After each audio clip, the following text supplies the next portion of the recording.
now the attention turns to the upcoming training camp for the Edmonton Oilers, and the thing that's kind of rumbling out there is PTOs and bringing in defenders to this team. The name right now at the top of the list and the name that's rumbling the most, it is Tyson Barrie. Do you guys think that the Oilers should be PTOing Tyson Barrie and bring him in? Would he fit, do you think, with this top six, bringing him back? Cass, I'll start with you. Well, just on a PTO, or are we talking signing out of a PTO? Well, I guess it starts with the PTO, because I don't think you're signing that guy. I don't think you could sign Tyson Barrie right off the bat. Well, so here's the thing. Is Tyson Barrie who you want on that second pairing right shot D with Darnell Nurse? And my immediate answer is no.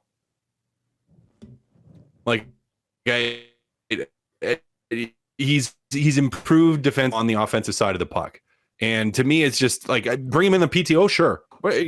Doesn't hurt to bring him in a PTO, get another body in camp, another right shot D. That's fine. Create some competition. But I don't see signing him making much or any sense. He's not going to run your power play.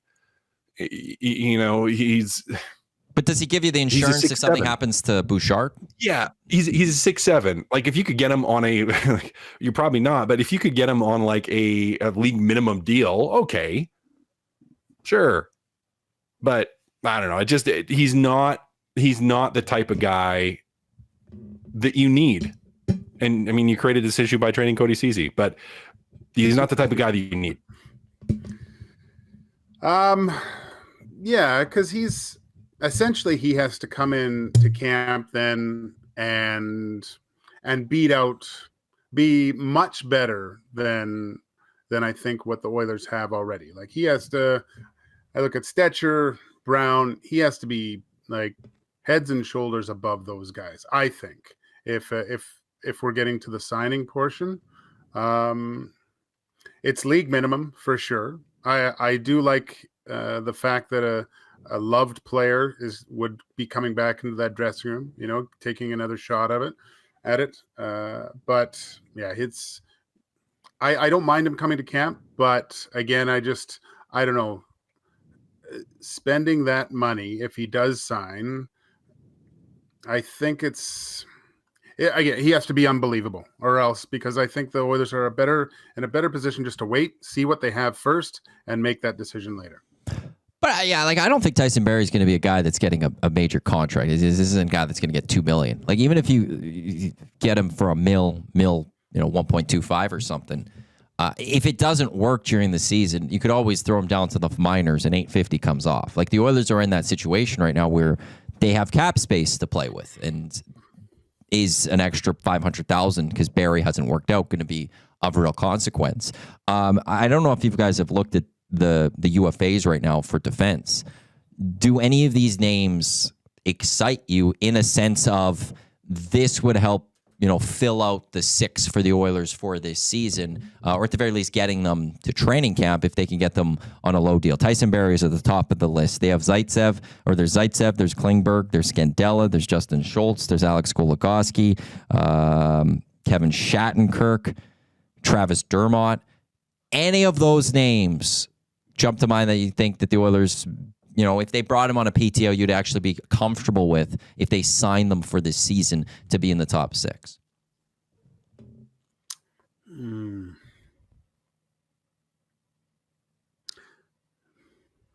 know I said that possibility with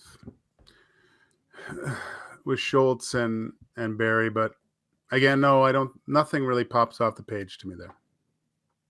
Gas? Yeah, nothing major. Zaitsev might be the only one, maybe. I don't know if I'd say comfortable with, though, but at least he's a guy that's got NHL experience, and it's a right shot. I would love to say Marco Scandella. I love Marco. He's a good buddy. But he's a left shot.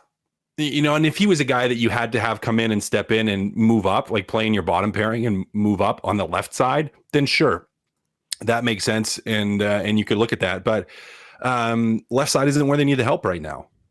It's not. And he's not a right shot. You need a right shot guy to play in that top six. So, you wouldn't bring in Marco Scandella anticipating he's going to play in front of Darnell Nurse. He's certainly not playing in front of Matthias Ekholm. Now, if Ekholm got hurt, you could say, okay, he could be someone you could slide in there and hopefully from a defensive standpoint, play a steady defensive game, which is what he can give you. But yeah, none of those guys are really jumping off the page. Again, Zaitsev maybe, just because he's the right shot and he's a veteran guy, but even then it's not like he's been overly successful. So yeah, no one's really jumping out there, buddy. So then I'll start with you, Cass, on this then. Like, how comfortably, if the Oilers ultimately actually don't do anything with this defense, and, you're looking at, until, obviously the trade deadline. They're going to do something on defense.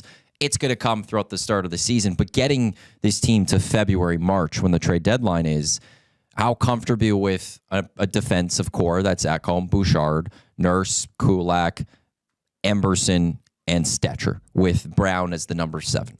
Is that good enough to keep the Oilers near the top of the Pacific Division and giving them, and fighting for that home playoff throughout the playoffs, and then getting them to at least February, March, where then Jeff Jackson, Stan Bowman could go out and make that addition with this cap space to bringing in that top 4 right-handed defenseman and maybe some other depth guy? Is that good enough for this team going into the season?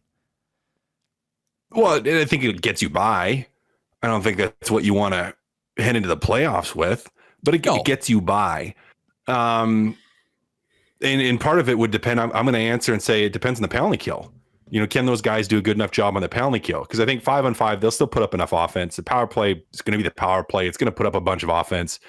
So the big question will be, does that defensive core, can the guys stepping in to take over what largely was on the PK standpoint, Vinny Desharnais and Cody Ceci, did a lot on the penalty kill on that right side. And now you're having to have those other guys step in. And can Stetcher and Emberson give you enough on that penalty kill to get you through? And I think they can. But you're a much better team if you bring in another top 4. I hope they do it sooner rather than later. I hate to harp on this, but I go back to, I would have been looking to trade Kulak instead of Ceci, just because it just gives you more options to the right side. You can still make another move later if you need to. But you have a massive hole there. And is it good enough to be in the playoff mix and to maybe sit on top of the division and to be right there? Yeah, probably. But it certainly doesn't make me feel comfortable.